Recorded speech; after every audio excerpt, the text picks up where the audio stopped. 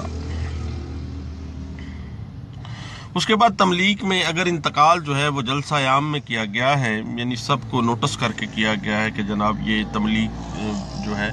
وہ میوٹیشن پہ چڑھنے والی ہے، اگر کسی کو اعتراض ہے تو وہ آ جائیں، تو اگر کوئی اعتراض اس وقت نہیں کیا گیا تو بعد میں اس کو چیلنج نہیں کیا جائے گا۔ یہ بات انٹرپریٹ کی گئی 2006 NLR SCJ میں، پیج ہے 664 میں۔ اور اس میں ایک اور فیکٹر دیکھنے والا ہے کہ تملیک دہندہ جو ہے اور تملیک گرہندہ جو ہے دونوں ایک ہی گھر میں رہ رہے ہیں، اکٹھے رہ رہے ہیں، تو اٹ مینس کہ تملیک جائز تصور ہے کہ اس نے کسی بھی وقت اس کو آفر کیا، اس نے ایکسیپٹ کیا، ڈیلیوری آف پوزیشن دے دی، اور پھر اپنی بیوی کو یا بھائی کو یا بچے کو یا کسی کو بھی اپنے وارثان میں سے کسی کو اس نے تملیک کر دیا، تو وہ اٹ مینس کہ وہ تملیک جائز ہے۔ اور تملیک کرنے کے اختیارات کو اس وجہ سے رد نہیں کیا جا سکتا، یعنی باپ نے اگر اپنی زندگی میں تملیک اپنی بیوی کے نام پہ کر دی ہے تو بچے یہ نہیں کہہ سکتے کہ اس سے وارثان جو ہیں، وارثان بازگشت جو ہیں، وہ اب اس کی وراثت سے محروم ہو جائیں گے۔ ابھی تو وہ زندہ ہے بیچارہ تملیک گرہندہ، جب وہ زندہ ہے تو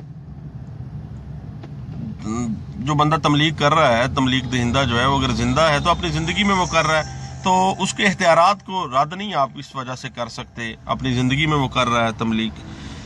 اس وجہ سے رد نہیں ہو سکتا کہ جناب اس کی وجہ سے جو دوسرے وارثان ہیں وہ وراثت سے محروم ہو جائیں گے۔ وراثت تو تب بنے گی جب وہ فوت ہوگا، ابھی تو وہ زندہ ہے۔ یہ بات انٹرپریٹ کی گئی ہے 2012 PLJ پشاور ہائی کورٹ کا فیصلہ ہے، پیج 33 ہے۔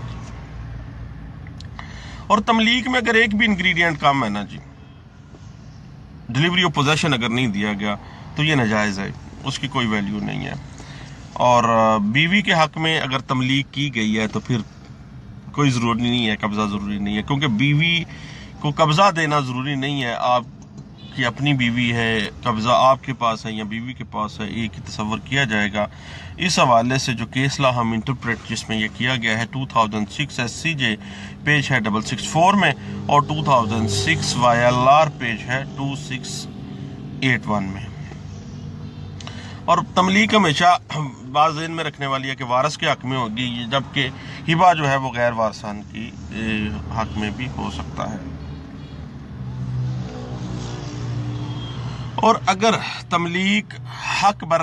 نیت دوسرے حقداران کو محروم کرنے کے لیے کی جائے، باقاعدہ دانستہ طور پر یہ کہ جناب کسی کو کوئی حصہ نہیں ملنا، اور جناب یہ مرنے سے پہلے میں تمام جائیداد جو ہے نا وہ فلاں بندے کے نام تملیک کر رہا ہوں، یعنی وارث میں کے نام ہی،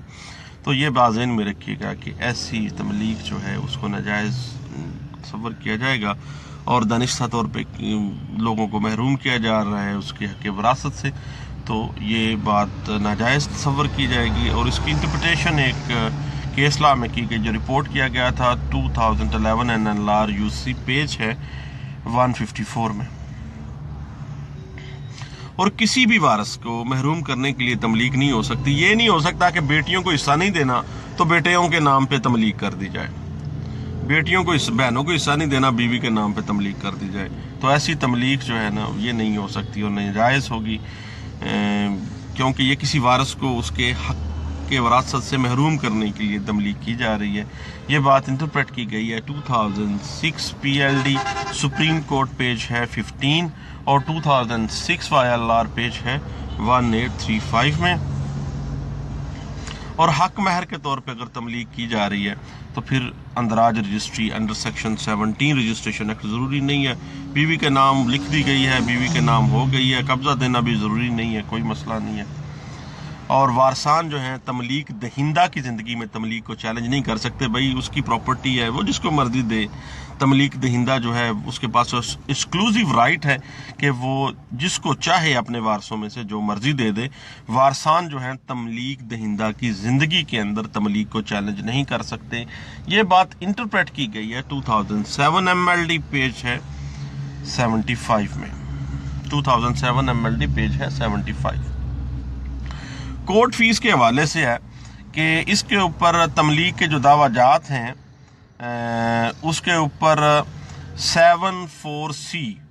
اطلاق ہوگا، یعنی ملکیت دعویٰ کے مطابق کورٹ فیس لگے گی، جتنی مالیت کا دعویٰ ہے اتنی مالیت کی کورٹ فیس لگے گی۔ اگر کوئی فری کسے چیلنج کرتا ہے، اس کو منسوخ کرانا چاہتا ہے، تو تملیک نامے کے اندر جو مالیت درج ہوگی اسی کے مطابق کورٹ فیس ادا کرنی ہوگی، یہ بات واضح ہے۔ اور اگر کوئی شخص تملیک کے اندر پارٹی نہیں ہے اور وہ تملیک کو چیلنج کرنا چاہتا ہے تو اس پر 74C کا اطلاق نہیں ہوتا، پھر مدعی کی مرضی ہے کہ وہ کتنی مالیت مقرر کرتا ہے اور کورٹ فیس مرضی کے مطابق وہ ادا کرے گا۔ اور دعویٰ منسوخی انتقال پر 74C اپلائی نہیں ہوگی، اور اس کے بعد اگر دعویٰ بار بنائے تملیک جو ہے، منسوخی تملیک جو ہے وہ بار بنائے فراڈ چیلنج کیا گیا ہے تو اس پر 74C کے تحت باقاعدہ مالیت دعویٰ جتنی ہے اس کے مطابق کورٹ فیس لگے گی، اور مالیت مقدمہ بغرض کورٹ فیس اور بغرض اختیار سماعت، کورٹ فیس اور سوٹ ویلیویشن سیکشن 8 ہے، سیم ہوگی، جتنی مالیت اتنی ہی اختیار سماعت، ایک ہی تصور کی جائے گی۔ یہ بات انٹرپریٹ بھی کی گئی ہے کیس لا میں، جس میں وہ ساری ایک شیڈیول بھی دیا گیا ہے۔ یہ ہے 1985 PLD سپریم کورٹ کا فیصلہ ہے، لیکن یہ supreme court Azad Jammu and Kashmir کی ہے جناب، پیج نمبر 1 ہے جس میں یہ انٹرپریٹ کیا گیا ہے۔ اور ایک بات ذہن میں رکھیے گا، تملیک کو جب چیلنج کر رہے ہیں یا تملیک کے حوالے سے جو بھی کیس آپ عدالت میں لے کے استقرار حق ہے یا واپسی قبضے کا ہے، تو دستاویزات میں جو مالیت قائم کی گئی ہے اسی مالیت کے مطابق کورٹ فیس لگنی ہے، جو مارکیٹ ویلیو ہے نا اس کے مطابق نہیں لگنی۔ انسٹرومنٹ میں لکھا گیا ہے 10 لاکھ روپیہ تو وہ 10 لاکھ پہ ہی کورٹ فیس لگے گی۔ اگر مارکیٹ ویلیو آج 1 کروڑ روپیہ ہو گئی ہے تو 1 کروڑ پہ کورٹ فیس نہیں لگے گی۔ اس بات کی انٹرپریٹیشن بھی کی گئی ہے 2001 PLD Lahore high court page 3 میں۔ اور اب آ جاتے ہیں جی لمیٹیشن کے حوالے سے۔ لمیٹیشن جو ہے نا، سیدھی سی بات ہے، اگر تو واپسی قبضے کے حوالے سے ہے تو 12 سال کے اندر ہے، اور ایسے جو مقدمات ہیں ان کے اوپر آرٹیکل 120 لمیٹیشن ایکٹ جو ہے 1908 وہ اپلائی ہوتا ہے، اور تملیغ گرہندہ کی وفات کے 6 سال کے اندر دعویٰ دائر کرنا ہوگا، جس کو تملیغ گرہندہ ہے جو اس کی وفات کے 6 ایئر کے اندر۔ اور فراڈ کی بنا پہ جب تملیغ کو چیلنج کرنے کی کوئی لمیٹیشن نہیں ہے۔ جب پتہ چلنا ہے کہ جی فراڈ کیا گیا ہے، مس ریپرزنٹیشن کی گئی ہے، کوئی فریب دیا گیا ہے، تو جناب اس کے جب پتہ چل گیا ہے دین اس کی لمیٹیشن شروع ہوگی اور وہ 6 سال تک چلے گی، ٹھیک ہے جی، 6 ایئر تک۔ وہ بھی بعض رولنگز میں ہے، لیکن عام طور پہ تو ہم یہی سٹینس لے سکیں، ہمیں پتہ ہی یہ جناب اب لگا ہے، خواہ اس بات کو 8 سال بھی گزر گئے ہیں، لیکن بعض کیسز میں وہ 6 ایئر کو انٹرپریٹ کیا گیا ہے۔ نوٹ فرما لینے والی بات ہے وہ ہے 1984 PLD پشاور ہائی کورٹ کا فیصلہ ہے، اور پیج ہے 86۔ تو حصہ دران کسی کی وراثت کو زچ پہنچائی گئی یا کہ وراثت کو حصہ دار اگر تملیغ کو چیلنج کرنا چاہتا ہے، چیلنج کر سکتا ہے، تو وہ کسی بھی وقت، اس کے لیے کوئی لمیٹیشن نہیں، کیونکہ وہ حق وراثت کے لیے کوئی لمیٹیشن قانون میں موجود نہیں ہے۔ کسی بھی وقت کبھی بھی وہ اپنی وراثت کے حصے کے لیے وہ دعویٰ دائر کر سکتا ہے، منسوخی تملیغ نامہ یا دعویٰ استقرار حق یا دعویٰ واپسی قبضے کے حوالے سے۔ یہ بات انٹرپریٹ کی گئی ہے 1986 میں CLC پیج ہے 320 میں۔ تو یہ چند باتیں تھیں جناب تملیغ کے حوالے سے۔ تملیغ ایک ایسا برا انسٹرومنٹ ہے جناب آج کے دور میں جو استعمال کیا جا رہا ہے، کہ جس میں بیٹیوں کو، بہنوں کو، اور خاص طور پہ فیمیل طبقہ جو ہے اس کو حق وراثت سے محروم کرنے کے لیے کسی بیٹے کے نام پہ لگا دی جاتی ہے پراپرٹی، کسی بھائی کے نام پہ لگا دی جاتی ہے، کسی جناب بیوی کے نام پہ لگا دی جاتی ہے، تو پھر دوسرے لوگ جو ہے نا وارثان جو ہیں وہ محروم ہو جاتے ہیں۔ یہ چند باتیں تھیں جناب تملیغ کے دعویٰ جات کے حوالے سے۔ بہت شکریہ، اللہ حافظ۔